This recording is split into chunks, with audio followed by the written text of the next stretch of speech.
वचन में से देख पाएंगे और आज हम जिस विषय को समझेंगे तो हम उस विषय को ध्यान से समझेंगे। जितना भी समय हमारे पास है तो हम इस समय को ऐसे बिताएं कि ये हमारे लिए एक मनन का एक समय है, ये हमारे लिए वचन के ऊपर ध्यान मनन करने का एक समय है। और ये यहीं पर कंप्लीट नहीं होता, बल्कि इन चीजों को हमने पूरा हफ्ता भर ध्यान में, क्योंकि मैं सिर्फ इस विषय को इंट्रोड्यूस ही करा रहा हूँ, क्योंकि गहराई से इस विषय को पवित्र आत्मा ही आपको समझाएंगे और सिखाएंगे। आज हम इस विषय को समझने की कोशिश कर रहे हैं, वो है कि एक निशाने की तरफ दौड़ना, एक चीज को टारगेट बना लेना और फिर उसके अनुसार अपने जीवन को जीना। इसके लिए वचन निकालेंगे फिलिप्पियों की किताब उसका 3 अध्याय उसका 12 से लेकर 16 वचन तक पढ़ेंगे। फिलिप्पियों की किताब उसका 3 अध्याय और उसका 12 से लेकर 16 वचन तक इसको आयत को देखें।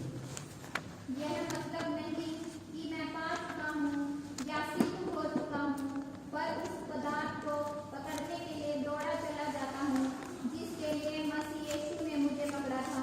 हे भाइयों, मेरी भावना यह नहीं कि मैं पकड़ चुका हूँ, परंतु केवल यह एक काम करता हूँ कि जो बातें पीछे रह गई हैं उनको भूलकर आगे की बातों की ओर बढ़ता हुआ निशाने की ओर दौड़ा चला जाता हूँ, ताकि वह इनाम पाऊँ जिसके लिए परमेश्वर ने मुझे मसीह यीशु में ऊपर बुलाया है।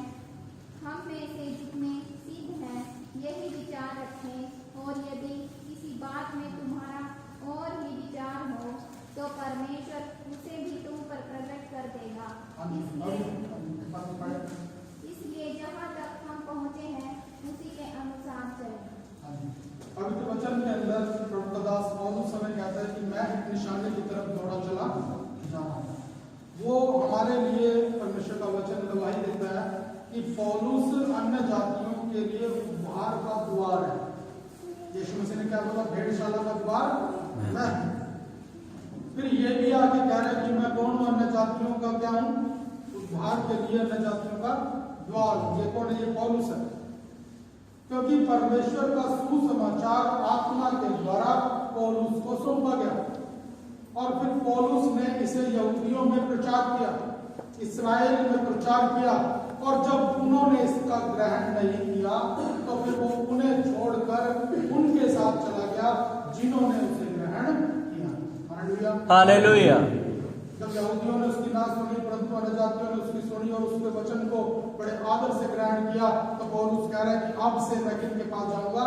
इन्हीं के पास जाऊंगा जो इसके वचन को आदर के साथ ग्रहण करते हैं। Hallelujah, hallelujah. तो उसने उन्हीं लोगों को सुसमाचार सुनाकर परमेश्वर की कलीसिया बना दी। उनके लिए जो कुछ वो कर सका उसने किया, और यहाँ तक कि दुख उठाए, परेशानियां उठाई, और अंत में अपने प्राण भी उस कलीसिया के लिए दे दिए। अब उसको देने से पहले एक कलीसिया बनाई थी, फिलिप्पियों की कलीसिया। इस कलीसिया को पौलुस प्रभु का दास सिखा रहा है कि मैं एक निशाने की तरफ दौड़ा चला जा रहा हूं। उस कलीसिया को प्रभु का दास सिखा रहा है कि मैं एक निशाने की तरफ दौड़ा चला जा रहा हूं।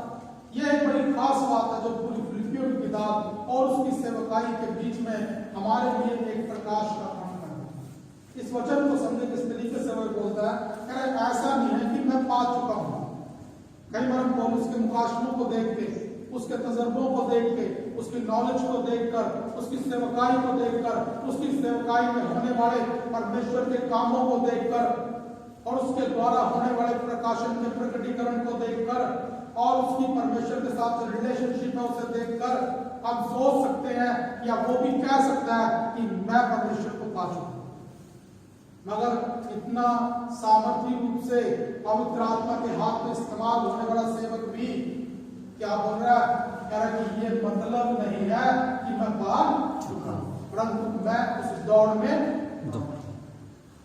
पौलुस जब कह रहे हैं कि मैं दौड़ रहा हूं, तो हम में से कोई घमंड से भरकर कैसे बोल सकता है कि मैं तुझे पा चुका हूं? हम में से किसी को भी वो अवसर मिला नहीं, हम में से किसी को भी अवसर मिला नहीं। मगर इस व्यक्ति के जीवन में फिर भी उत्साह क्यों है? इस व्यक्ति के जीवन में फिर भी एक जुनून क्यों है?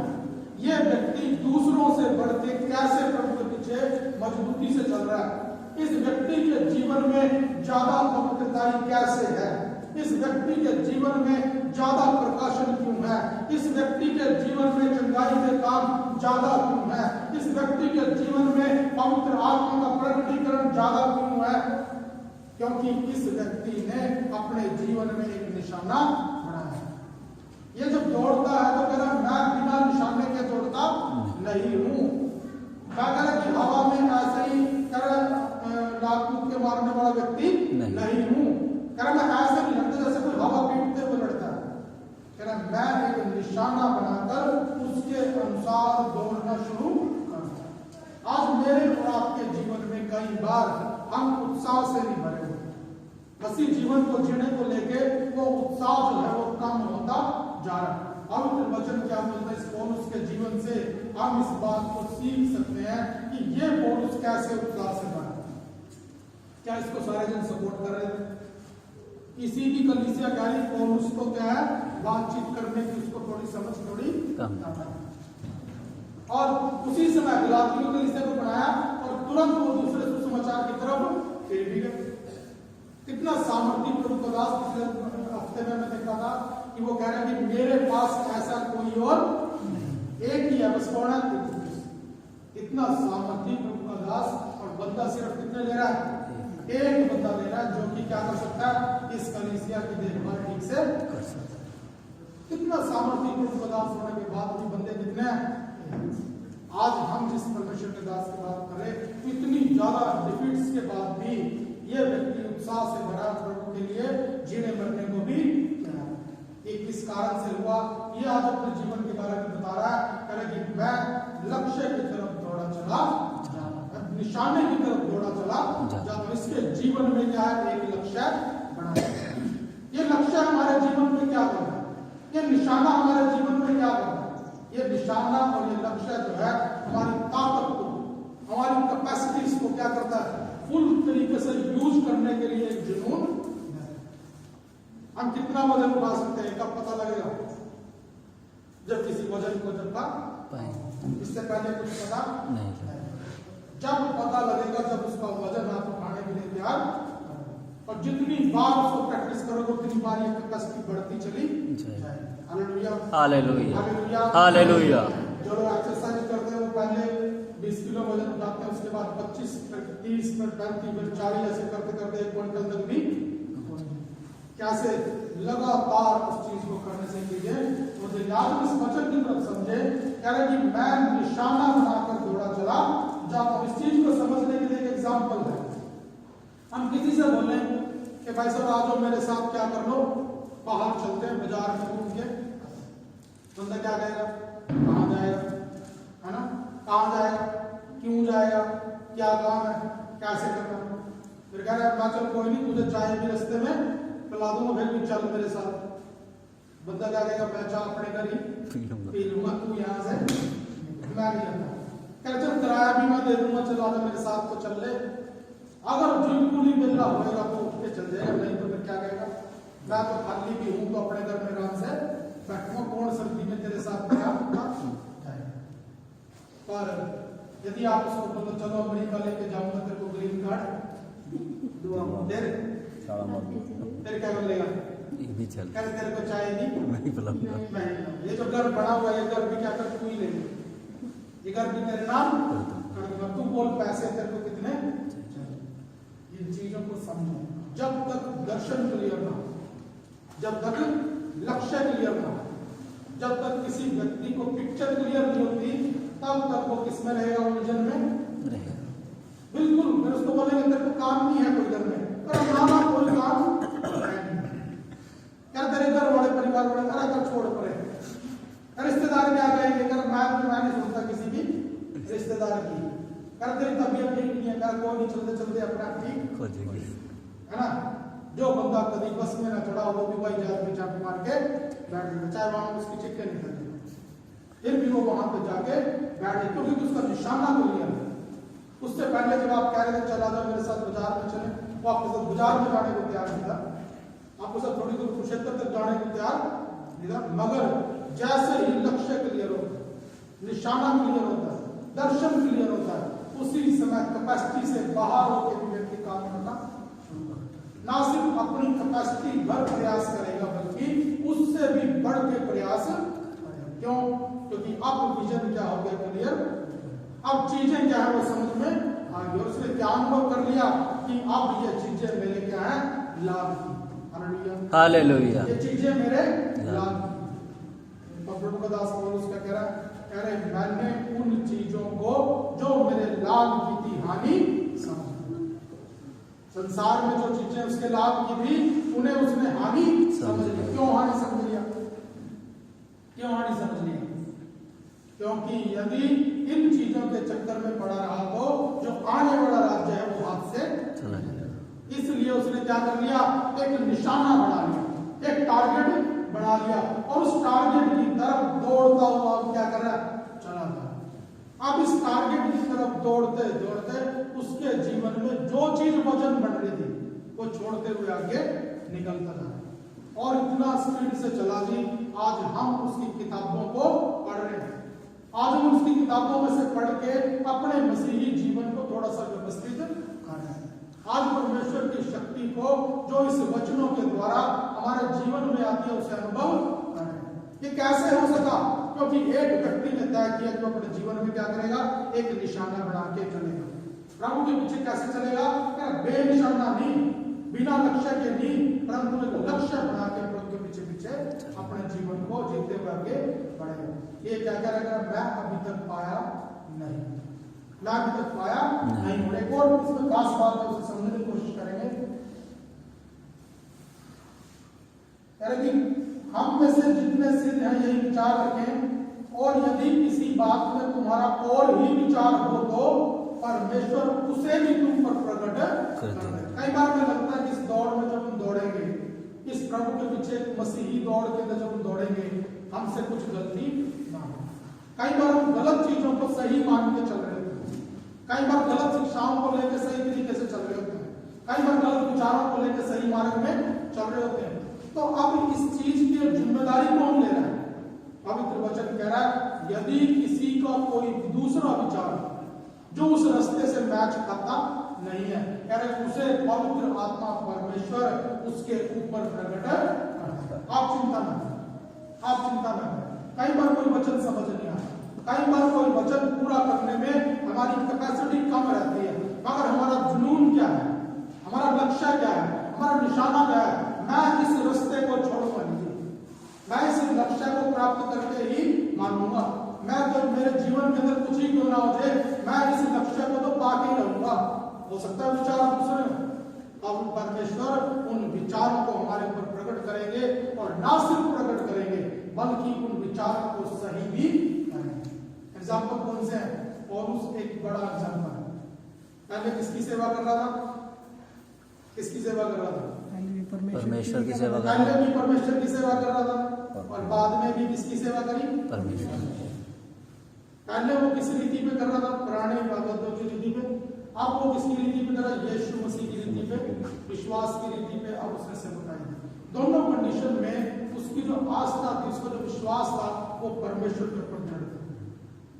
अगर उसके विचार कुछ दूसरे थे सेवा करते करते, तो परमेश्वर ने उन विचारों को उसके ऊपर प्रकट कर दिया। क्या बोल रहा था उसको? हे सौल तू मुझे क्यों सताता? बोल दिया तेरे विचार दूसरे हैं, इससे मुझे परेशानी, और ये क्या सोच रहा, मैं तो प्रभु की सेवा कर रहा हूं, मगर इससे मुझे क्या हो रही, परेशानी हो रही। और प्रभु ने उस विचारों को ना सिर्फ प्रकट किया, उसके जीवन से निकाल के बाहर भी कर दिया। अपोलोस था, अपोलोस भी क्या कर रहा, प्रभु के वचन को प्रचार कर रहा है, मगर प्रचार करते करते करते करते उसको पवित्र आत्मा का कुछ ज्ञान। बपतिस्मा किसका चल रहा है? यूहन्ना का ही चल रहा है। तो उसे दो विश्वासी लेके जाते हैं, उसे क्या बोलते हैं, अपनी टीचिंग को क्या कर लो, कंप्लीट कर लो। फिर एक जगह और पौलुस जाता है, एक विश्वासी ने अपने कह रहा है कि तुमने पवित्र आत्मा का बपतिस्मा पाया क्या?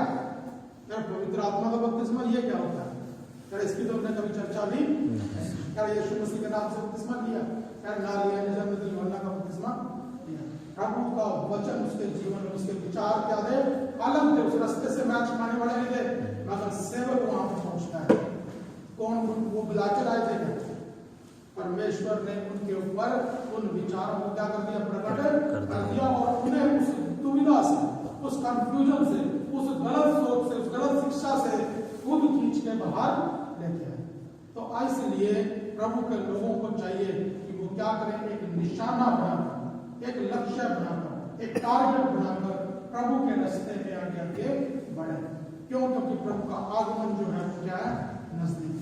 यदि हम प्रभु के आगमन के लिए अपने आप को तैयारी करना चाह रहे हैं तो हमें परमेश्वर के उस समय को समझना पड़ेगा। पवित्र वचन में क्या करा, मत्ती रचित सुसमाचार उसका 24 का 37 पढ़ेगा। मत्ती रचित सुसमाचार उसका 24 का 37 वचन पढ़ेगा।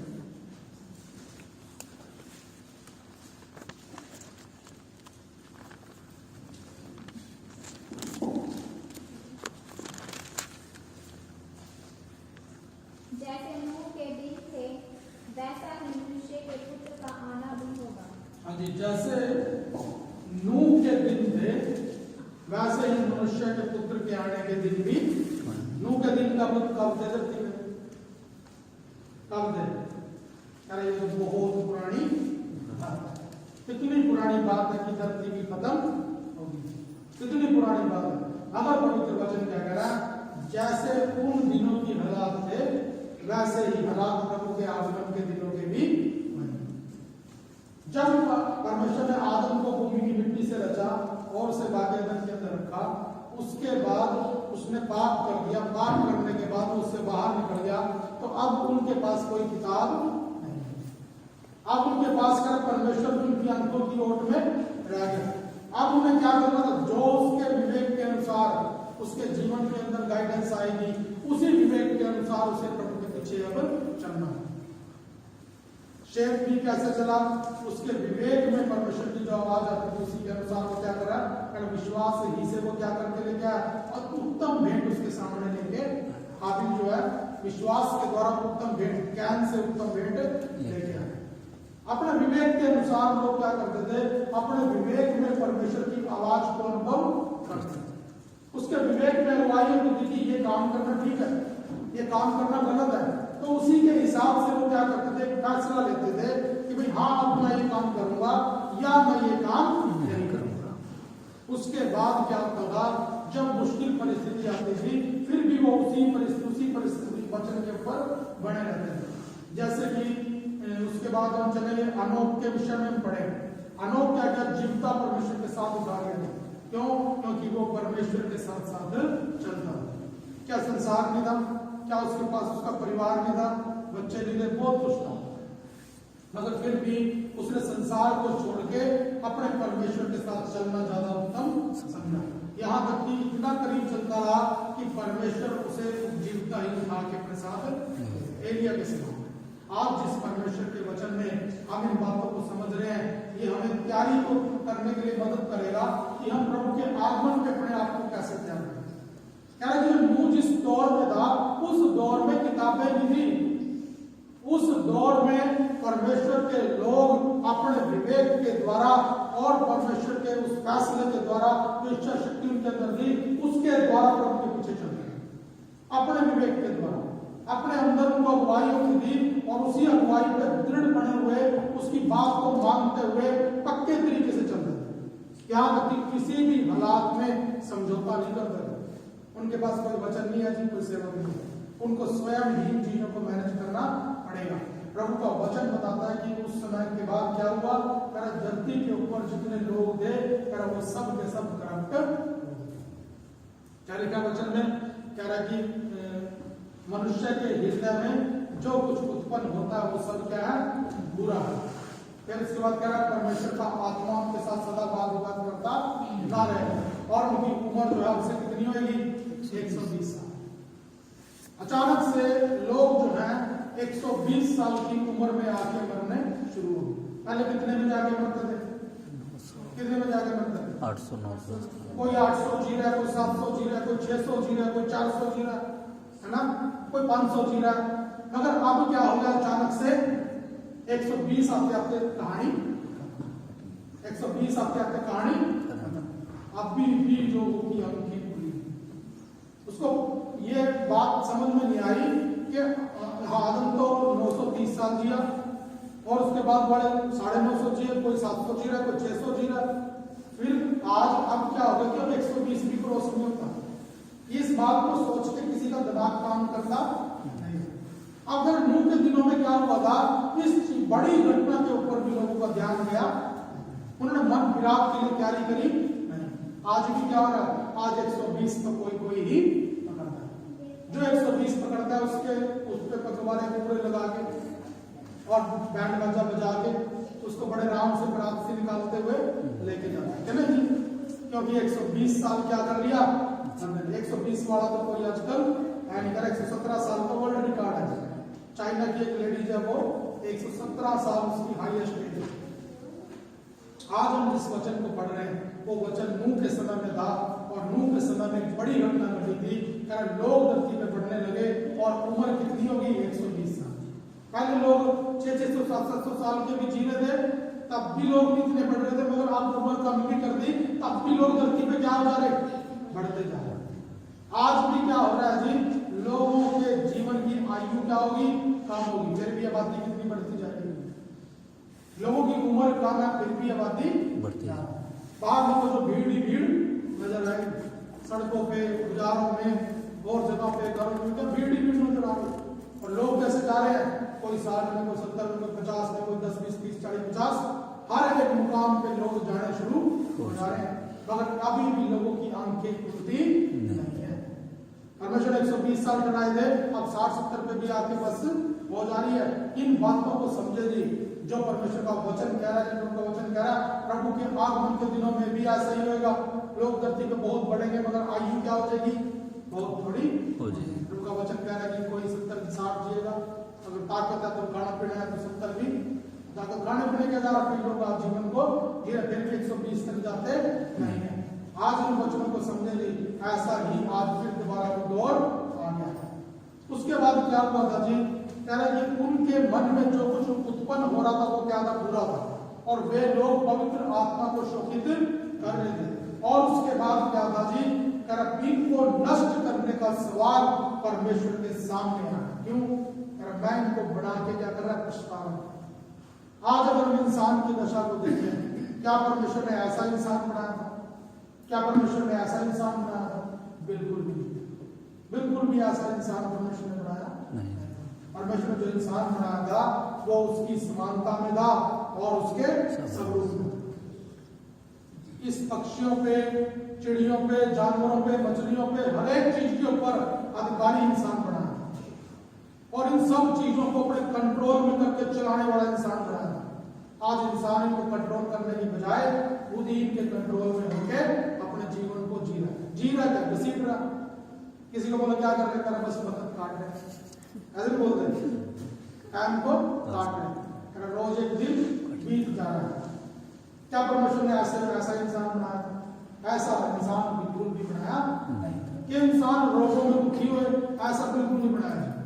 किसी और अंधकार के किसी काम के द्वारा परेशान हुए, ऐसा इंसान बिल्कुल नहीं बनाया। कि वो बड़ा हो और एक दिन मर जाए, ऐसा इंसान बिल्कुल भी बनाया नहीं। मगर आज इंसान के हालात देखे, कह रहे कि इनको बना के मैं क्या करता हूँ, कह रहे इनको नष्ट करने का सवाल मेरे सामने आ गया। आज इस वचन को समझ लें, ऐसे दौर के अंदर भी प्रभु का वचन कहता है कि नूह अपने लोगों में खरा था। नूह के विषय में क्या बोला गया, ये अपने लोगों में क्या था, खरा। उसकी खराई के कारण कह रहा कि उस परमेश्वर के अनुग्रह की दृष्टि उसके ऊपर बनी हुई थी। और जब नूह के ऊपर अनुग्रह की दृष्टि थी तो फिर प्रभु का वचन उसके पास पहुंचता है। प्रभु का वचन उसके पास पहुंचता है। और क्या वचन था, कह रहे कि इतने टाइम बीतने के बाद मैं आकाश के झरोखों को खोल दूंगा, मैं जमीन के झरोखों को खोल दूंगा, आसमान से बरसात आएगी, इस धरती के ऊपर बाढ़ आ जाएगी और सब जन उस पर डूब के मर जाएंगे। ये बात नूह के पास से वचन पहुंचा था जी। और नूह को क्या करना था, कह रहे तू गोपेल वृक्ष की एक लकड़ी इकट्ठी कर और उससे एक जहाज बना, और फिर क्या कर, उसके ऊपर राल लगाना, अंदर बाहर राल। और फिर क्या करना, तो अगली बात क्या करनी थी, उसने क्या करना था, उसके अंदर खाने पीने की चीजों को रखना था। और फिर उसके बाद ये काम उसे करना था इन कामों को करने के द्वारा इब्रानियों की किताब में लिखा हुआ है कि कह रहा नूह ने अपने समय के लोगों को क्या कर दिया, दोषी ठहरा दिया। इस बात के द्वारा उसके वचन के प्रचार के द्वारा जब वो लकड़ी काटने के लिए जाता था, लोग पूछते थे क्या करेगा लकड़ी का, बेंच बनाएगा, टेबल बनाएगा, कुर्सी बनाएगा, क्या बनाएगा, कह जहाज बनाऊंगा। जहाज ना कभी किसी ने देखा, ना कभी किसी ने सुना। कोई पूछ रहा उड़ता होगा क्या ये, कह उड़ेगा नहीं, तैरेगा। कह पहाड़ के ऊपर तू बैठा और पहाड़ के ऊपर पानी का ना तो निशान नहीं है, और यहाँ तू जहाज को रख के बैठा और अब ये उड़ेगा तो चलो लोग मान मिले। अगर ये क्या कर रहा है, तैरने वाला जहाज बना रहा है। बाइबल के जानकार और साइंटिस्ट बताते हैं कि उस समय में बरसात होती नहीं। ये क्या कर रहा है, आसमान से पानी गिरेगा। क्या आसमान से पानी भी कभी गिरा, किसी ने कभी गिरते हुए देखा नहीं था।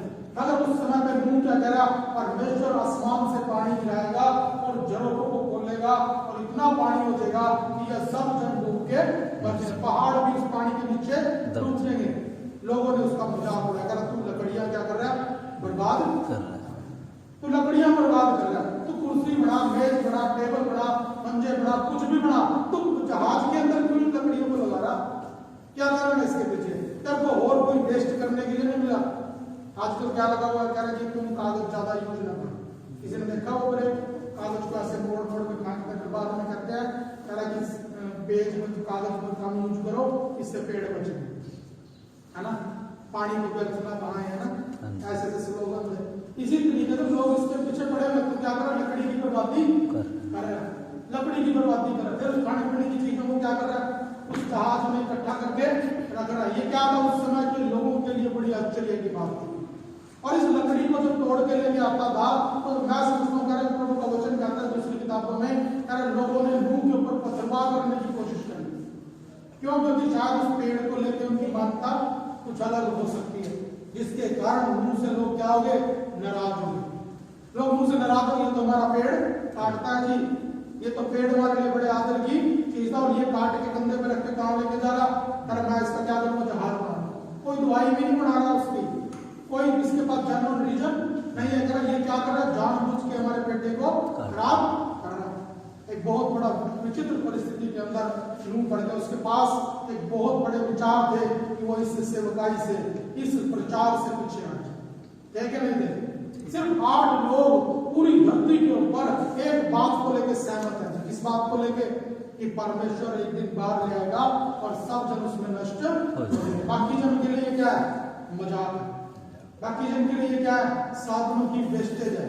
बाकी लोगों के लिए क्या है, ये बेवकूफी है। ऐसा कभी किसी ने होते हुए कभी देखा नहीं है।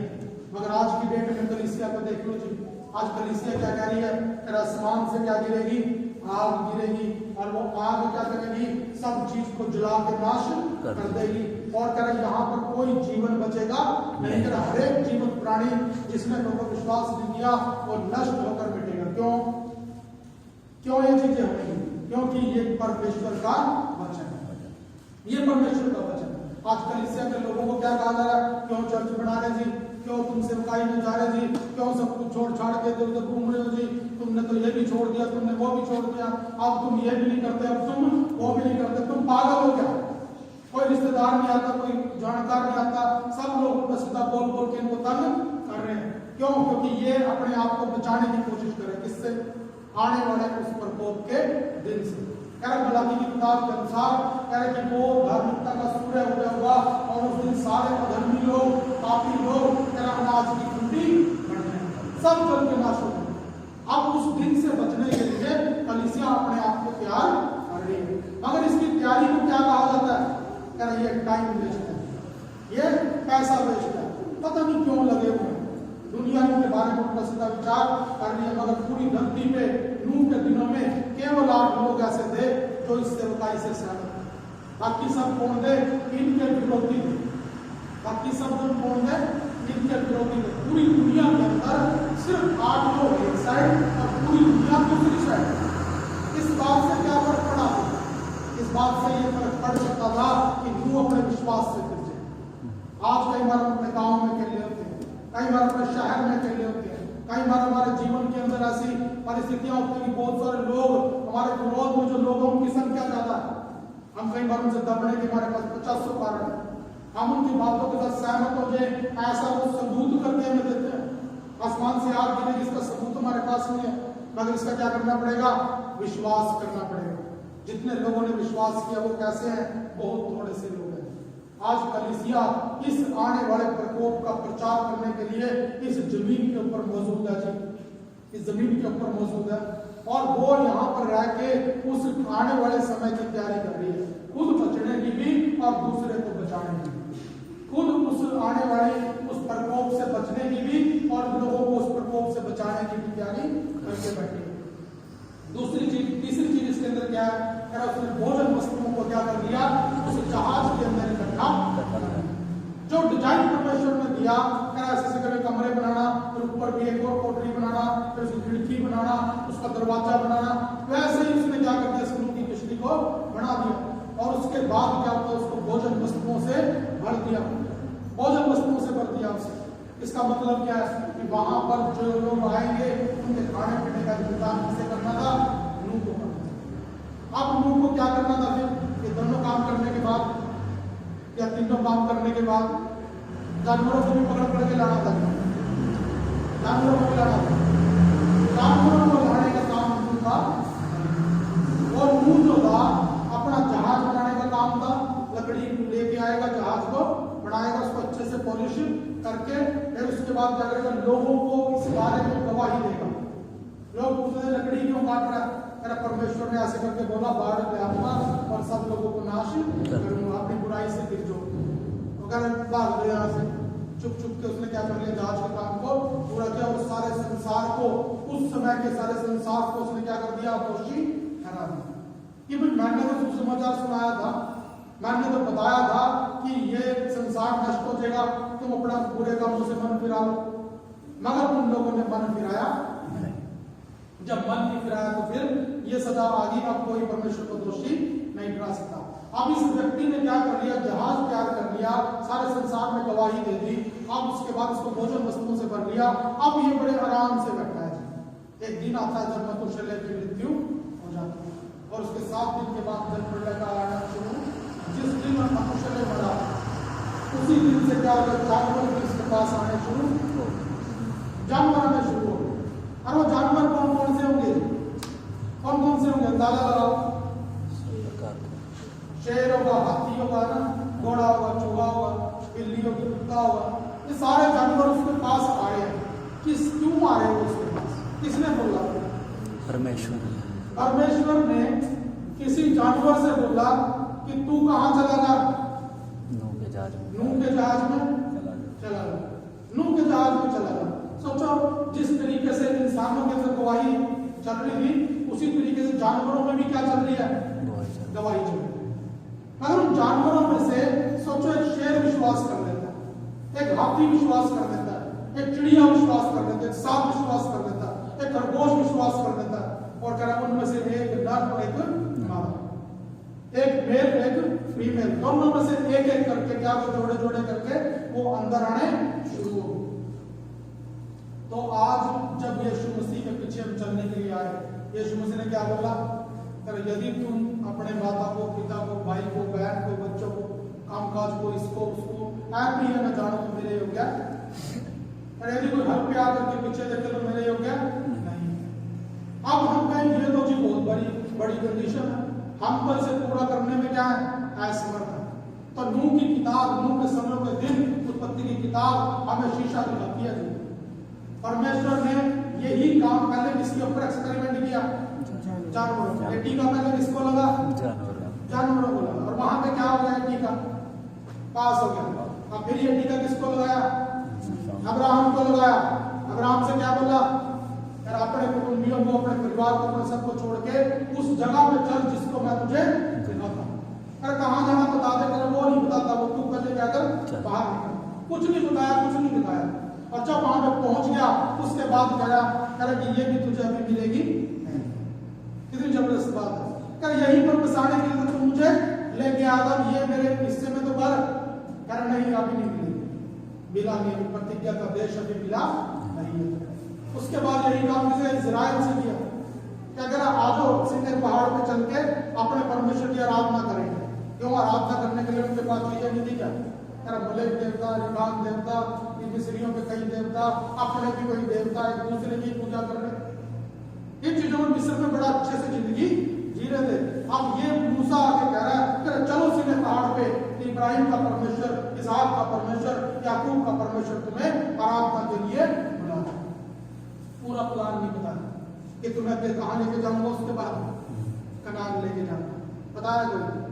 जाके क्या बोला फिर उनसे, कह रहा है इब्राहिम का परमेश्वर, इसहाक का परमेश्वर, याकूब का परमेश्वर, जिसका नाम मैं हूं, वो ये कहता है, कह रहा मेरे लोगों को मेरे लिए आराधना करने के लिए जाने दे। कह रहा कहां जाने दे?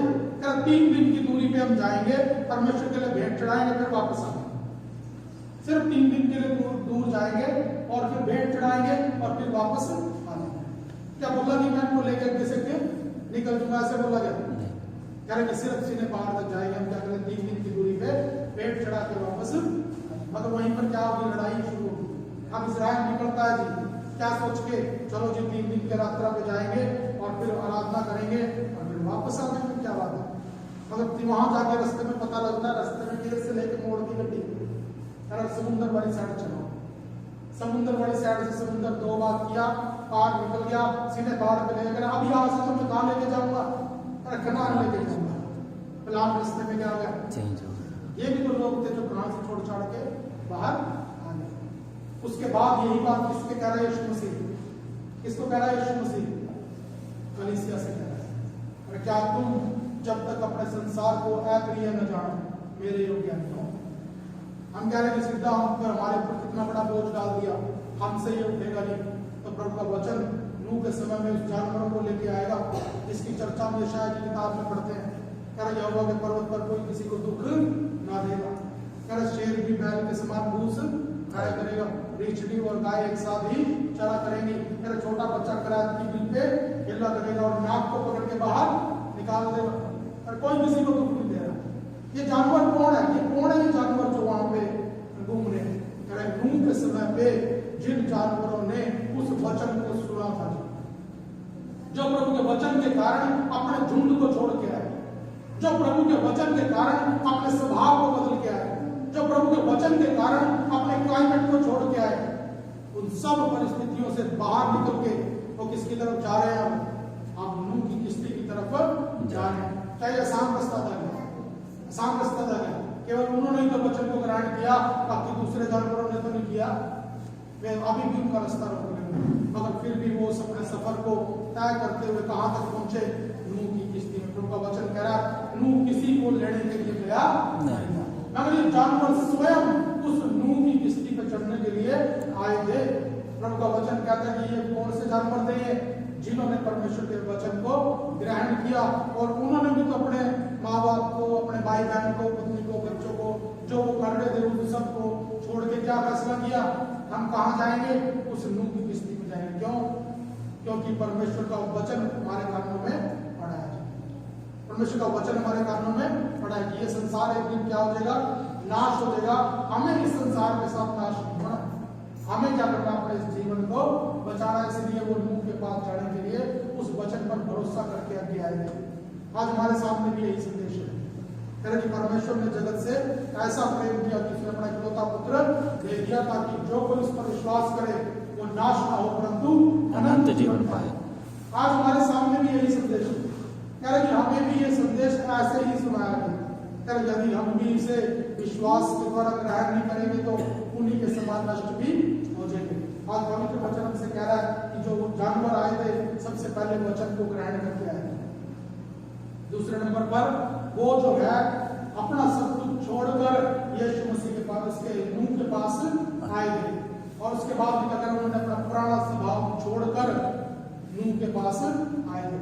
यदि शेर अभी भी मार के खाने वाला स्वभाव रखता तो क्या उस किस्ती में रह लेते? क्या वो सारे नहीं रहते? तो फिर तो शेर ही निकलता बाहर, नहीं? सही बात है, शेर ही निकलता। बंदे तो रहने तो कम से कम 700-800 दिन तक वो रहे अंदर।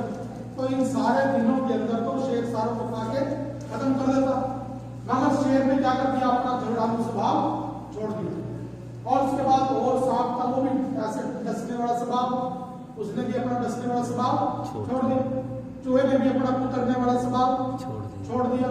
और उसके बाद दूसरे जानवर थे, चिड़िया थी, और भी कई लोग थे। इन सब ने अपना अपना स्वभाव क्या कर दिया, अपना मार्ग भी क्या कर लिया, बदल दिया। और बदलने के बाद वो कहां पर आकर चले गए, उस नूह की किश्ती में अपने आप को सेव कर लिया। जिन लोगों ने अपना मार्ग बदला, जिन लोगों ने अपना स्वभाव बदला, वे लोग एलिजिबल थे इस नूह की किश्ती में आने में। ये तस्वीर है कि प्रभु के दूसरे आगमन पर लोग कैसे होंगे, ऐसे होंगे। ये नूह की किश्ती आज की कलीसिया की तस्वीर है। इस कलीसिया को परमेश्वर ने बनाया और वो क्या रखता है, इस कलीसिया में भोजन वस्तु रखता है, भोजन वस्तु रखता है। हर एक के लिए खाने के लिए मेरे पास कुछ है।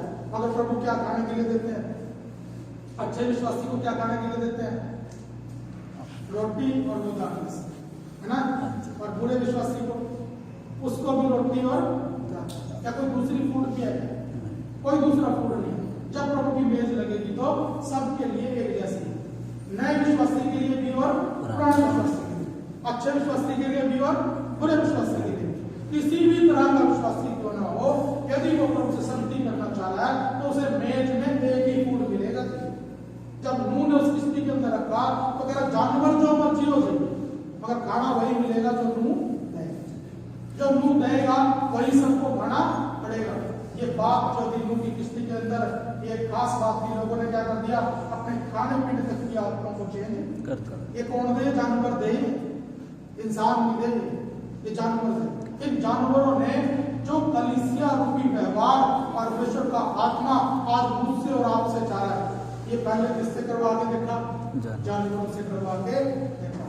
जानवर का स्वभाव ही लड़ना झगड़ना है जी, जानवर का स्वभाव ही है, जो करेगा वही करेगा। मगर उन्होंने भी अपने स्वभाव को क्या कर दिया, बदल दिया। अपने आप को परमेश्वर के वचन के अनुसार क्या कर दिया, बदल दिया, डाल दिया। अपनी आदतों को छोड़ दिया, अपने स्वभाव को चेंज कर दिया, वचन के अनुसार बना दिया। तो क्या ये पुराना नहीं देंगे क्या चर्च को, ये क्या कहेंगे, क्या ये हमसे बेटर है, क्या ये हमसे अच्छे हैं क्या? यदि हम मन न फिराएंगे तो क्या ये जानवर आके पुराना नहीं देंगे? इस्राएल को तो छोड़ दो, इस्राएल को तो छोड़ दो, क्योंकि वो तो और भी ज्यादा सख्ती से हमसे बात करेंगे। मगर इन लोगों को देखो, जानवरों को देखो, इनके अंदर कितना समर्पण है। आज कलीसिया के लोग अपने जीवन के अंदर अपनी समस्याओं को नहीं पहचान रहे। जब इस समस्या को पहचानेंगे, सही बातों को समझेंगे, तब हमारे जीवन के अंदर परमेश्वर के कार्य के लिए अपने आप को समर्पण करेंगे। एक चीज को समझेंगे, ये समर्पण हम किसमें देख रहे हैं, जानवरों में देख रहे हैं। और उसके बाद अगर हम संसार के अंदर देखें तो हमने कई बार देखा हो सड़क पे जाते हुए कि कई बातें जा रही होंगी, बापों को देखा किसी ने, क्यों घूम रहे बाबा बन, तब जो उनसे नकली है उनको तो छोड़ो, जो असली के बातें हैं वो क्यों असली कैसे बन गई, क्यों वो घर बार छोड़ के जंगलों में जाके बैठे हैं। कईयों ने तो कपड़े पहनना भी क्या कर दिया, बंद कर दिया। कईयों ने अपने जीपों के अंदर तीरे डाल दी, कईयों ने रात में कान में पता नहीं कहाँ छिलवा के बैठे हुए, और उन्होंने अपनी पूरी गृहस्थी को भी छोड़ दिया। उनसे पूछो क्यों कर रहे हैं सब, क्या बोलेंगे वो, अरे हमें क्या चाहिए, परमेश्वर, हमें उद्धार चाहिए, और उनकी भाषा मोक्ष चाहिए, है ना। हम अपने परमेश्वर को पाना चाह रहे हैं जी। इसके चक्कर में यदि सिर भी काट के देना पड़े तो देंगे, सिर भी काट के देना पड़े तो हम देने के लिए तैयार हैं। और लोग ऐसा करते हैं जी, लोग ऐसा करते हैं। इस संसार के अंदर ऐसे कमिटेड लोग हैं, आप उनसे आदतों और स्वभाव को तो छोड़ो। लोगों ने क्या कर लिया, कोई अंडा नहीं खाता जी, कोई मीट नहीं खाता, कोई खाने पीने की अंडा लहसुन भी नहीं खाता, वो लोग प्याज भी नहीं खाता। क्यों नहीं खाता, क्योंकि परमेश्वर को क्या करना चाह रहे, प्रसन्न करना चाह रहे। क्या मन नहीं करता होगा, अगर मन भी करता तब भी उसे क्या कर लेते हैं, कंट्रोल कर लेते हैं ना। संसार के लोग भी अपने इस सेल्फ कंट्रोल को कितना जबरदस्त तरीके से यूज करते हैं।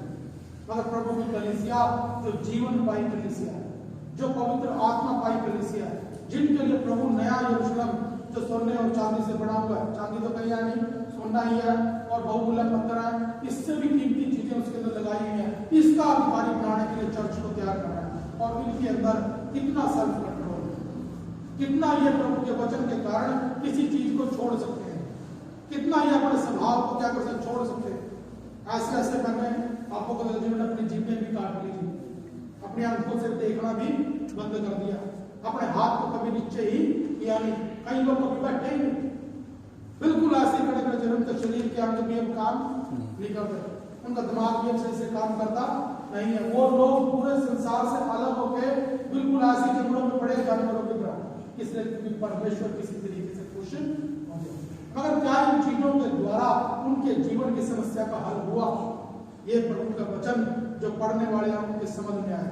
इंसान की समस्या क्या है? आइए निकाले रोमियो की किताब उसका 6 अध्याय और उसका 17 वचन पढ़ेंगे। रोमियो की किताब उसका 6 अध्याय और उसका 17 वचन।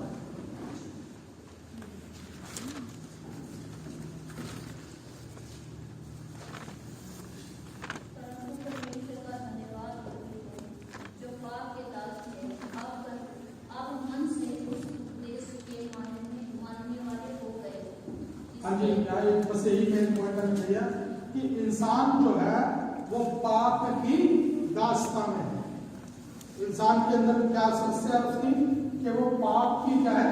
दास्तां। कह रहे कि पाप मनुष्य के शरीर में, नश्वर शरीर में प्रभुता करता है। क्यों पाप करना बंद नहीं कर पाते? नंबर 1 तो उसमें अच्छा लगता है, और नंबर 2 ये हमारी मजबूरी बन जा रही है, क्योंकि अभी पाप क्या कर रहा है? प्रभुता कर रहा है, राज्य कर रहा है। उसकी गुलामी के अंदर लोग क्या कर रहे हैं? जीवन को जिए जा रहे हैं। इस गुलामी की जंजीर को तोड़ना किसी के बस की बात नहीं, चाहे वो कितना भी अच्छे काम करने वाला बन जाए, मगर ये पाप की जंजीर टूटेगी नहीं। इसी जंजीर को तोड़ना क्या है? इंसान के लिए असंभव है। इसमें कितने लोगों ने जोर लगाया, कितने लोगों ने ताकत दिखाई, मगर फिर भी इस जंजीर को तोड़ नहीं पाया। ये इंसान की सबसे बड़ी समस्या है। पाप इंसान की सबसे बड़ी समस्या थी, जिसने उसे उसके सर्वशक्तिमान परमेश्वर से क्या कर दिया? अलग कर दिया। पहले जो आदम था वो परमेश्वर के समान। ये वचन पढ़ेंगे भजन संहिता 104 का 2, भजन संहिता 104 का 2 पढ़ेंगे।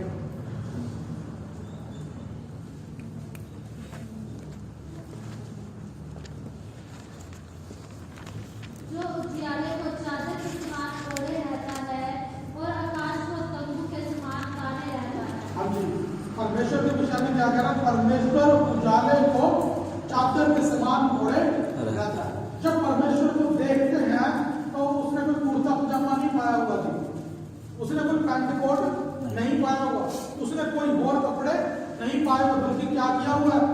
रोशनी को, प्रकाश को उसने चादर के समान अपने ऊपर ओढ़े हुए। उसके जो वस्त्र हैं, उसके जो कपड़े हैं, वो क्या है? प्रकाश है।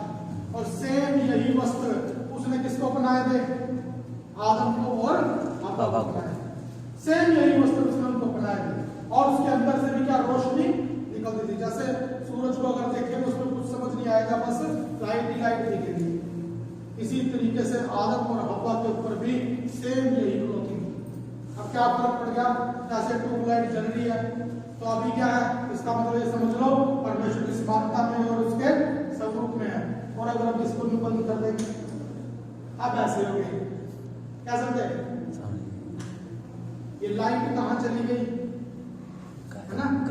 ये जो पाप के कारण ये जो जीवन था, ये जो जीवन का प्रकाश था, जो कि हमारे जीवन के लिए परमेश्वर ने बनाया था, हमारे साथ ही रचा था, मगर वो क्या करते? पाप के कारण वो, क्योंकि अब जो पावर थी उसके अंदर, वो तो पावर काम करती नहीं है। पहले इंसान चमक रहा था, इतना शाइन कर रहा था कि उसे किसी कपड़ों की जरूरत नहीं थी। अब जब जैसे ही वो सामर्थ्य चली गई, तुरंत अब जैसे कुछ ट्यूबलाइट की तरह वो अब घूम रहा, उसे क्या जकड़ने की जरूरत है। अब ये रोशनी वापस कैसे आएगी? यीशु मसीह ने कहा कि जगत, तुम क्या हो? जगत की ज्योति। मैं भी जगत की ज्योति हूँ और तुम भी क्या हो? जगत की ज्योति हो। आज परमेश्वर वही लाइट जो हमारे अंदर से होगी थी उसे वापस रिस्टोर करना चाह रहा है। क्या कहता है? सिखाने वालों की चमक सूरज और चांद और सितारों की तरह होगी, है ना? सिखाने वालों की चमक बहुत ज्यादा होगी। प्रभु वचन ऐसे बता रहा है, ये चमक जो इंसान ने आदम में खो दी, ये वापस रिस्टोर करी जाएगी। लिखा हुआ प्रभु के वचन में कह रहा है कि नए यरूशलेम के अंदर ना चांद होगा और ना ही सूरज होगा। क्यों? क्योंकि मेमना और उसका पिता परमेश्वर और हम जो जगत की ज्योति है उस जगह पर विराजमान है। कोई भी उजाले का प्रयोजन नहीं है। आज ये जो हो गया, ये परमेश्वर वापस रिस्टोर करना चाह रहे हैं। पहली चीज जो हमारे अंदर समस्या थी इंसान की, वो थी पाप की समस्या, इसने हमारे अंदर से परमेश्वर की सामर्थ्य को बहने से रोक दिया। इसके कारण जो महिमा हमारी थी वो सब क्या होगी, चली गई। जैसे परमेश्वर उजाले को ओढ़ के घूमता था, ऐसे आदम और हव्वा की उजाले को ओढ़ के घूमते थे। अब अगला वचन पढ़ेंगे, गलाती की किताब उसका 4 अध्याय और उसका 3 वचन। गलाती की किताब उसका 4 अध्याय और उसका 3 वचन। वैसे ही हम भी जब बालक थे तो संसार की आदि शिक्षा के वश में होकर दास बने हुए। हाँ जी, दूसरी गुलामी किस चीज की है, संसार की गुलामी। संसार कैसे गुलाम करता है, शिक्षाएं दे देगी, शिक्षाएं दे देके संसार क्या करता है, गुलाम करता है। जैसे कोई छोटा सा बच्चा पैदा हो तो उसको क्या करते हैं, तुरंत काढ़ा का बांध देंगे। कौन सिखा के दिया, कोई तो सिखा के लाया है। कोई कह रहा है टीका लगा दो तो ज्यादा सोना लग रहा है, इस करके इसको क्या करो, टीका लगा, थोड़ा सा तो बेकार सा बड़ा। इतनी सुंदरता क्या हो रही, लोगों पे वोट नहीं पा रहे, नहीं तो क्या हो जाएगी, नजर लग जाएगी। इस तरीके की शिक्षाएं किसने दी, ये संसार की शिक्षाएं हैं। ये क्या करती है, कह रहा ये हमें गुलाम बनाती है। परमेश्वर ने अपने लोगों को आजाद बनाया और आजाद ही उनको रहने के लिए परमेश्वर की इच्छा है। संसार क्या करता है, वो ठीक परमेश्वर से उल्ट चलेगा। जब प्रभु कह रहा विश्वास करो तो ये कहेगा कुछ काम कर लो, जब प्रभु कहे कुछ काम कर लो ये कहेगा कि भरोसा कर लो। जब करने की बारी आएगी तो क्या देंगे, प्रभु करेगा, और जब नहीं उसकी बारी आएगी तो फिर प्रभु हम अपने आप ही कर देंगे। इन चीजों के अंदर से क्या कर लो, बाहर आ जाओ।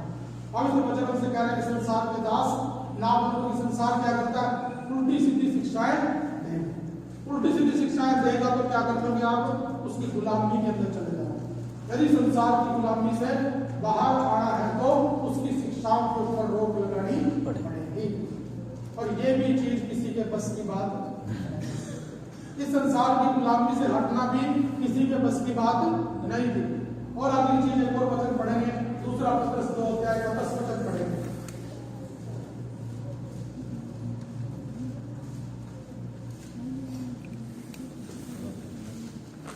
दूसरा पत्रस उसका 2 अध्याय और उसका 10 वचन।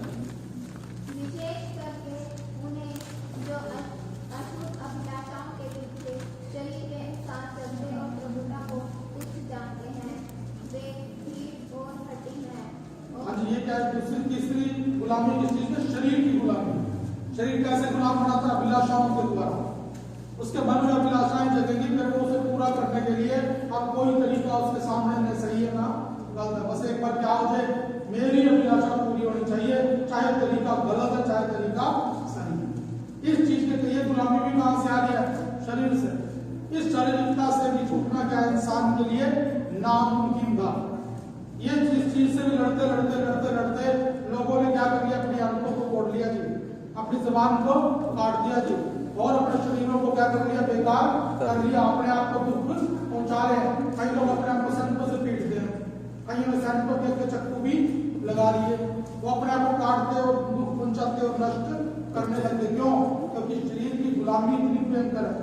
इस शरीर की गुलामी के अंदर इंसान पड़ा था, इससे भी बाहर निकलना नामुमकिन है। एक और वचन पढ़ेंगे, कुलुस्सियों की किताब उसका 1 अध्याय और उसका 13 वचन पढ़ेंगे।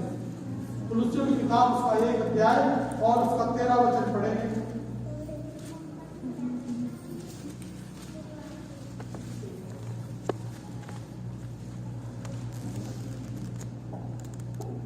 उसी ने हमें अंधकार के वश से छुड़ाकर अपने प्रिय पुत्र के राज्य में प्रवेश कराया, जिसमें अंधकार के वश से। एक और चीज कौन गुलाम बना के बैठा है, अंधकार। इसे बोलते शैतान का राज्य, ज्योति का राज्य और अंधकार का राज्य। यहाँ इस अंधकार में कौन राज करता है, शैतान। कभी अपनी आइडेंटिटी को किसी के ऊपर प्रकट नहीं करता। वो जब राज्य करता है तो कोई उसे पहचान नहीं सकता। वो जब राज्य करता है, अपने जोर लगाता है तो कोई उसे पहचान नहीं सकता। बड़ा गुप्त तरीके से वो लोगों के जीवन में काम करता है और उल्टे सीधे भ्रम के अंदर लोगों को फैलाता है। और परमेश्वर का वचन कहता है कि इस अंधकार के राज्य से भी छूटना इंसान के बस के बाहर की बात है। ये गुलामी भी ऐसी गुलामी थी, इन चीजों को करना इंसान सोच भी नहीं सकता था। इन चीजों को सोचना भी उसके लिए क्या होगा, बेकार है। एक और वचन पढ़ेंगे, रोमियो की किताब उसका 5 अध्याय उसका 21 वचन।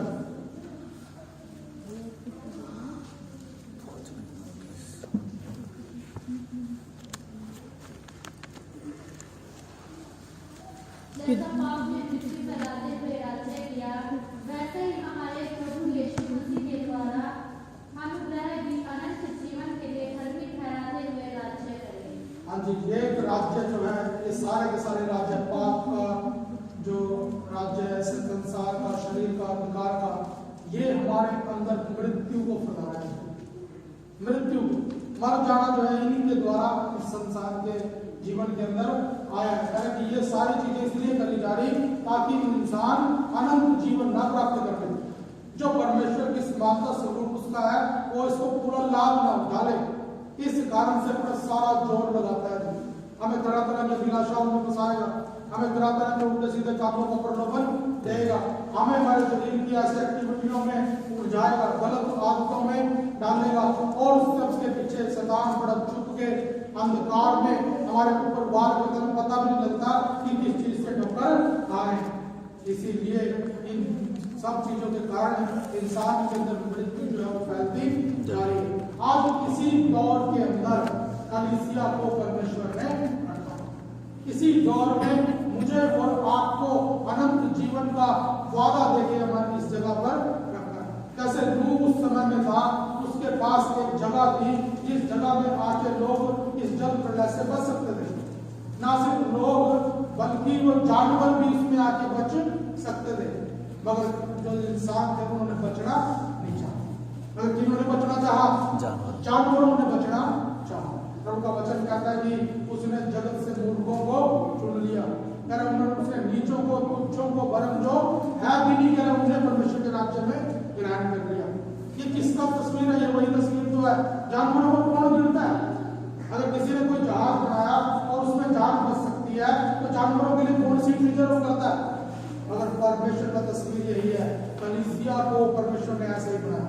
कह रहा जो कुछ है भी नहीं, जिन्हें कोई कुछ गिनता भी नहीं, कह रहा उनके लिए परमेश्वर ने क्या करी है? जगह तैयार की। उन लोगों के लिए जिन्हें किसी ने भी कुछ जान के साइड में निकाल दिया, कह रहे कि तुम्हारे बस का कुछ भी नहीं है, उन लोगों के लिए परमेश्वर ने अपनी कलीसिया में जगह तैयार करी है और उनके खाने पीने की चीजों का इंतजाम किया है। ये चीज परमेश्वर की कलीसिया की तस्वीर। आज के समय में भी ये जो असंभव काम है, पाप से छूट जाना, संसारिकता से छूट जाना, शारीरिकता से छूट जाना, अंधकार से छूट जाना, इस मृत्यु से छूट जाना, ये असंभव था इंसान के लिए। और इन चीजों को परमेश्वर ने हमारे लिए किया। कह रहे कि अब से उसके ऊपर पाप की प्रवृत्ता नहीं हुई। और किसके ऊपर? जो प्रभु के ऊपर विश्वास करेगा। क्योंकि प्रभु का वचन कह रहा जिन्होंने उसके ऊपर कह रहा परमेश्वर ने जगत से ऐसा प्रेम किया कि इसने अपना इकलौता पुत्र दे दिया ताकि जो कोई इस पर विश्वास करे वो नाश न हो परंतु अनंत जीवन पाए। इस पाप का इलाज परमेश्वर ने कर दिया। कह रहा मनुष्य का पुत्र इसलिए नहीं आया कि जगत पर सजा का हुक्म करे, बल्कि इसलिए आया कि पापों को क्षमा करे। इस पाप का इलाज यीशु मसीह ने किया। अपने जीते जी उसने उस बीमार से बोला तेरे पाप क्षमा, और भी किसी से बोला तेरे पाप की क्षमा हो गए। कह रहा मैं भी तुझ पर सजा का हुक्म देता नहीं हूं, अब तेरा दोबारा पाप ना करना। उसने इस पाप नाम की समस्या का अंत कर दिया। यीशु मसीह के विषय में यूहन्ना बपतिस्मा देने वाले ने बोला कि ये परमेश्वर का मेमना है जो जगत के पापों को उठा ले जाता। इस पाप का इलाज यीशु मसीह ने हमारे जीवन में किया और फिर संसार के ऊपर जय पाई है। कह रहा कि मैंने संसार पर जय पाई है, मैंने संसार पर जय पाई है। और आगे लिखा कर शरीर के ऊपर भी उसने जय पाई और अंधकार के ऊपर भी उसने जय पाई। अब ये सारी बातें उसने कलीसिया में रखी। आज हम जो कलीसिया के अंदर आए हम इन बातों पर विश्वास कर सकते हैं और ये असंभव कामों को अपने जीवन में लागू कर सकते हैं। क्योंकि प्रभु का वचन कहता है कुरिन्थियों की किताब में, कह रहे कि ये वो प्रायश्चित है जो विश्वास के द्वारा कार्यकारी होता है। यदि पाप की गुलामी से बाहर निकलना है तो यीशु के बलिदान पर विश्वास करना ही पड़ेगा। यदि संसार की गुलामी से बाहर निकलना तो यीशु मसीह पर विश्वास करना ही पड़ेगा। और यदि शरीर की गुलामी से बाहर निकलना तब भी उसके क्रूस पे विश्वास करना ही पड़ेगा। और अंधकार के राज्य पर जय प्राप्त करनी है तो उसकी सामर्थ्य से बढ़ना पड़ेगा और इस मृत्यु का प्रभाव हमारे जीवन के ऊपर नहीं रहेगा। प्रकाशित की किताब में लिखा अंतिम बैरी जो मृत्यु है उसका विनाश परमेश्वर के द्वारा कर दिया गया। आज हमारे और आपके सामने एक अंतिम वचन हम से पढ़ेंगे, हम प्रार्थना करेंगे कि प्रभु इस असंभव कामों को आपने हमारे लिए कर दिया। अब जब असंभव काम उसने कर दिए हमारे सामने क्या बचा? प्रभु का वचन कहता है कि सकरा है वो फाटक और तंग है वो मार्ग। इस मार्ग में चलना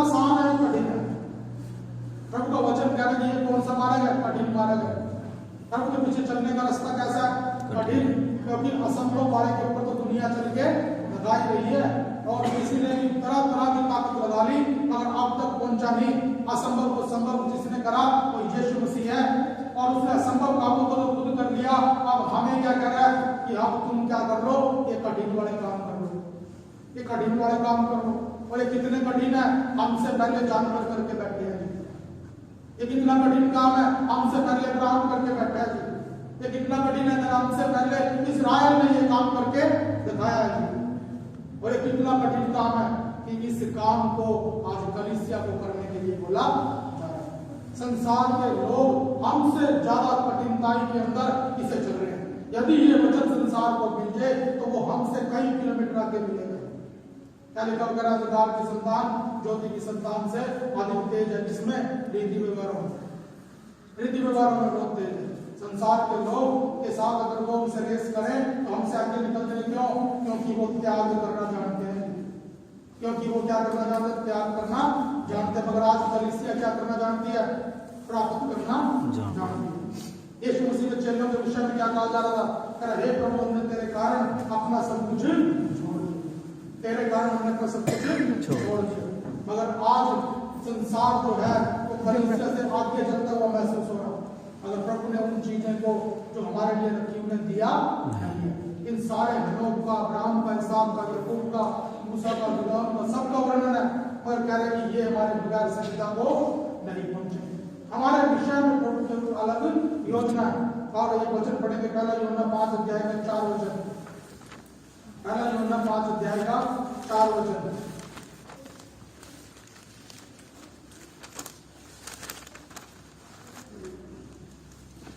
क्योंकि जो कुछ परमेश्वर से उत्पन्न हुआ है वह संसार पर जय प्राप्त करता है और वह विजय जिससे संसार पर जय प्राप्त होती है हमारा विश्वास। हाँ जी, हमें संसार पर जय प्राप्त करने के लिए बुलाया गया। यीशु मसीह ने किस लिए बुलाया कलीसिया में, ताकि हम क्या करें, संसार पर जय प्राप्त। Hallelujah, hallelujah. प्रभु का वचन कहता है जो जय पाएगा मैं उसे जीवन का मुकुट दूंगा, जो जय पाएगा उसे मैं एक श्वेत पत्थर दूंगा, जो जय पाएगा कर मैं उसे परमेश्वर के भवन में का एक खंभा बनाऊंगा, अरे जो जय पाएगा मैं उसे जीवन के वृक्ष के पास जाने की अनुमति दूंगा, अधिकार दूंगा। और जो जय पाएगा परमेश्वर उसे अपने राज्य में स्थान देंगे। जय पाने के लिए आज कलीसिया को बुलाया गया है। ये जय किसके ऊपर प्राप्त करें, संसार पर। इस संसार के अंदर क्या हो रहा है, एक इसमें वचन में लिखा हुआ है कि संसार में क्या है, जो संसार से प्रेम रखता है वो परमेश्वर से बैर रखता है। अंतिम वचन पढ़ेंगे इसमें 2:15 में, तुम ना तो संसार से और ना संसार में की वस्तुओं से प्रेम रखो। यदि कोई संसार से प्रेम रखता है तो उसमें पिता का प्रेम नहीं है। जो कुछ संसार में है अर्थात शरीर की अभिलाषा, आंखों की अभिलाषा और जीविका का घमंड वह पिता की ओर से नहीं परंतु संसार की ओर से। कलीसिया को संसार से बुलाया गया है इसलिए ताकि वो इस संसार के ऊपर जय प्राप्त करे। और किन चीजों पर जय प्राप्त करनी, ये नहीं कि हम संसार में जाएं और सारों से लड़ने लगे, मगर इन 3 चीजों के विषय में बोला गया। नंबर 1 तो अपनी आंखों की अभिलाषा, शरीर की अभिलाषाओं के ऊपर जय पाओ। शरीर की अभिलाषाओं के ऊपर कैसे जय प्राप्त करते हैं, उपवास रखते हैं। और आंखों की अभिलाषा के ऊपर जय प्राप्त करने के लिए प्रार्थना करके।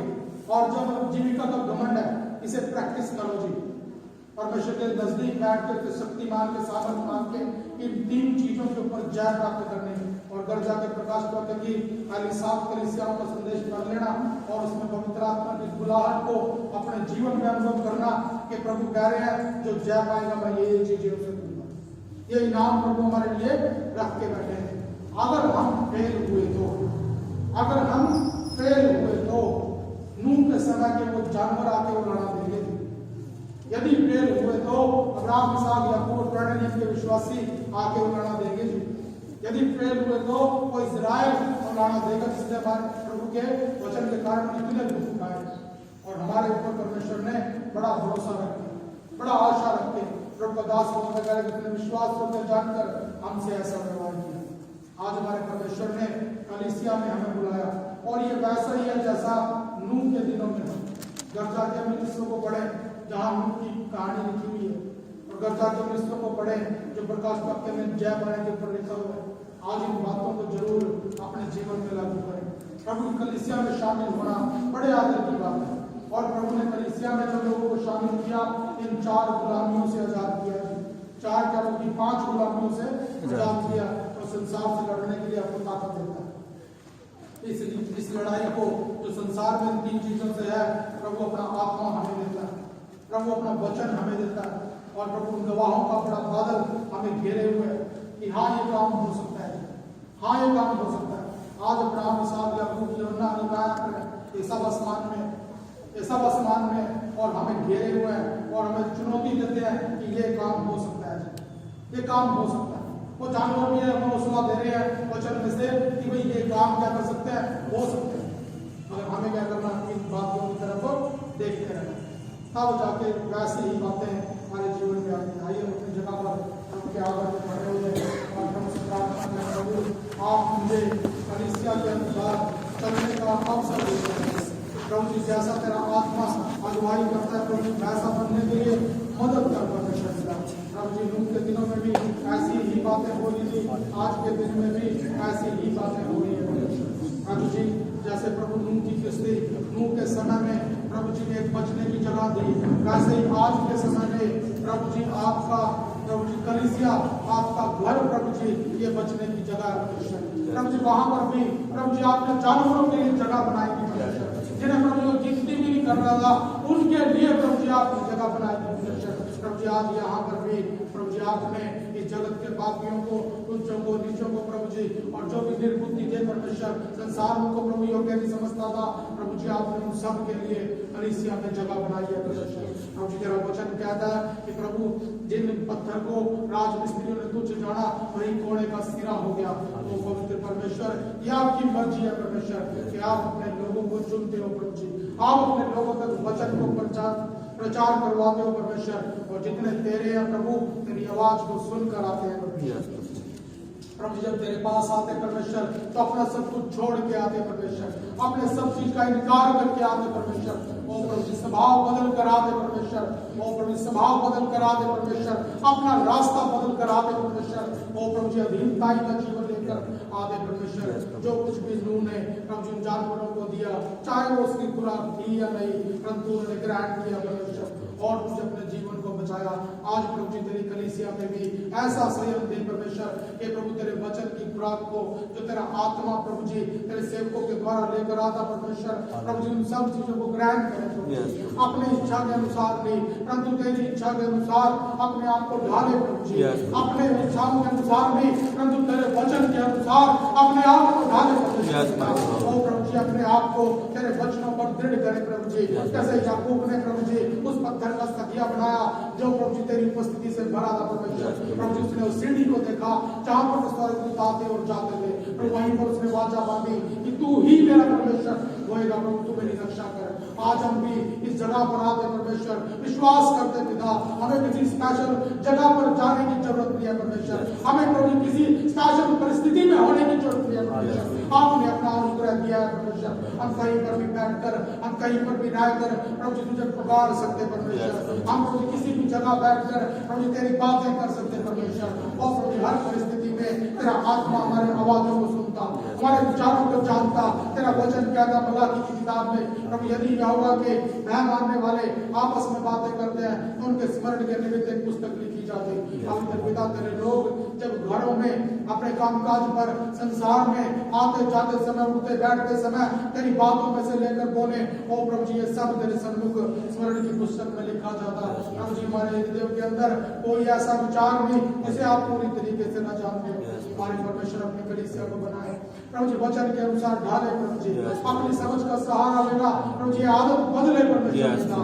ओ प्रभु जी अपने आप को तेरे वचन के अनुसार ढाल कर आगे बढ़ने के लिए मदद कीजिए, सहायता कीजिए परमेश्वर। ओ प्रभु जी इस नष्ट होने वाले संसार में जान बचाने के लिए परमेश्वर एक जुनून, एक हिम्मत दे परमेश्वर, हमारे दर्शन को क्लियर कर दे परमेश्वर। ताकि प्रभु जी हम पूरी शक्ति से तुझसे प्रेम रख सके, पूरी शक्ति से प्रभु जी तेरा आदर कर सके, प्रभु जी तेरे प्रति आज्ञाकारी बन जाए परमेश्वर। ओ प्रभु जी हमारे जीवन में से आत्मिक आलसपन को आप निकाले परमेश्वर। ओ प्रभु जी सारे प्रकार की गलत आदतों से हमें बचा परमेश्वर, हर प्रकार की गलत संगति से हमें बचा परमेश्वर, हर एक प्रकार के बुरे स्वभाव से बचा परमेश्वर।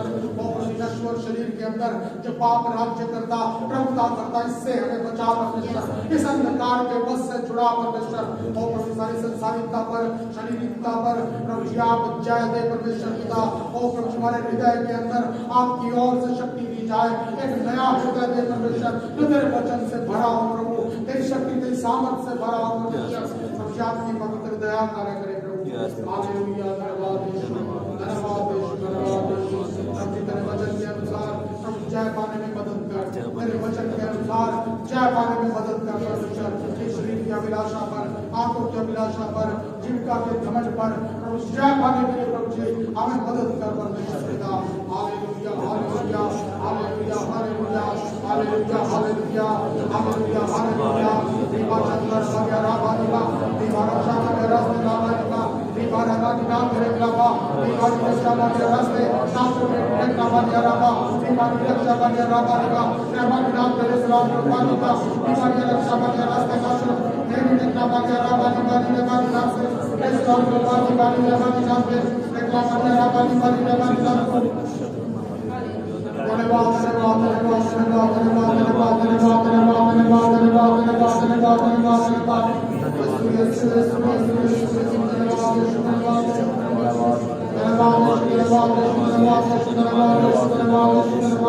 धन्यवाद यीशु, धन्यवाद यीशु। जैसे पूज्य फरिश्तों की तबियों के संग रखता था, जैसे पूज्य फरिश्तों की नबियों के संग रखता था, अपनी ताकत से उन नबियों को भरता था, अपनी रूह की ताकत से उन नबियों को भरता था। जैसे पूज्य फरिश्तों की नबियों के संग रखता था, जैसे पूज्य फरिश्तों की नबियों के संग रखता था, अपनी रूह की ताकत से उन नबियों को भरता था, अपनी रूह की ताकत से उन नबियों को भरता था। उस रूह का मजा चला, उस रूह का मजा चला, उस रूह का मजा चला, उस रूह का मजा चला। चमचम की बरसा, चमचम की बरसा, चमचम की बरसा, चमचम की बरसा। तेरे अमर रूह का, तेरे अमर रूह का, तेरे अमर रूह का, तेरे अमर रूह का। तेरी अंदर दिलों की धड़कन तू अपनी से सींचो, सुनी अंदर दिलों की धड़कन तू अपनी से सींचो। तूने पानी तूने नामो बीज कलाम का सींचो, तूने पानी तूने नामो बीज कलाम का सींचो। सूखी बंजर दिलों की धड़कन तू अपनी से सींचो, सूखी बंजर दिलों की धड़कन तू अपनी से सींचो। तूने पानी की तूने नामो बीज कलाम का सींचो, तूने पानी की तूने नामो बीज कलाम का सींचो। मुझे कर दो हरा भरा, मुझे कर दो हरा भरा, मुझे कर दो हरा भरा, मुझे कर दो हरा भरा। चमचम की बरसा, चमचम की बरसा, चमचम की बरसा, चमचम की बरसा। तेरे अमर रूह का, तेरे अमर रूह का, तेरे अमर रूह का, तेरे अमर रूह का, तेरे अमर रूह का, तेरे अमर रूह का। परमेश्वर एक बार फिर आपके सम्मुख में पिता और प्रभु यहाँ पर मौजूद है एक जन आपकी बड़ी सामर्थ के द्वारा प्रभु जी बचाया जाए, छुटकारा दिया जाए परमेश्वर। प्रभु जी जब हम तेरी ओर ऐसे दौड़े हैं परमेश्वर, कि अपने प्राण को बचाएं उस आने वाले क्रोध के दिन से। ओ पवित्र पिता, आप प्रभु जी इस दौड़ को सफल कर परमेश्वर। हम प्रभु जी बेनिशाना ना दौड़े, परंतु निशाना बनाकर, एक लक्ष्य बनाकर उसकी तरफ दौड़े परमेश्वर। अपनी पूरी शक्ति का इस्तेमाल करें प्रभु जी, अपनी पूरी शक्ति से आपसे प्रेम रखें प्रभु जी, आपका आदर करें परमेश्वर, अपनी पूरी समझ के द्वारा आपको खोजें परमेश्वर। ओ प्रभु जी, आप हमसे दूर नहीं है प्रभु, परंतु प्रभु जी हमारे समर्पण को देखते हैं परमेश्वर। पिता, हमारे वित्तीय प्रभु यहाँ पर मौजूद एक एक जन प्रभु जी अपने विवेक में आपकी आवाज को अनुभव करने वाला बने। ओ प्रभु जी, उस आवाज को सुनकर उसकी आज्ञा मानने वाला बने परमेश्वर। जब प्रभु परीक्षा आए, व्यर्थ की परिस्थितियां बने, तो पवित्र पिता आप प्रभु जी सब परिस्थितियों में जिद कर ठहरना सिखा दो प्रभु जी। आपके सारे लोगों को आपके पवित्र आत्मा का दान दे और आपकी मर्जी को पूरा करने के धन्यवाद देते हैं परमेश्वर। सारी प्रार्थना को उद्धार करता प्रभु यीशु मसीह के नाम से करते हैं, आमीन। हमसे पिता परमेश्वर का प्रेम, प्रभु यीशु मसीह का अनुग्रह और पवित्र आत्मा की सहभागिता हम सबके साथ युगानुयुग बनी रहे, आमीन। Hallelujah, hallelujah, hallelujah, hallelujah.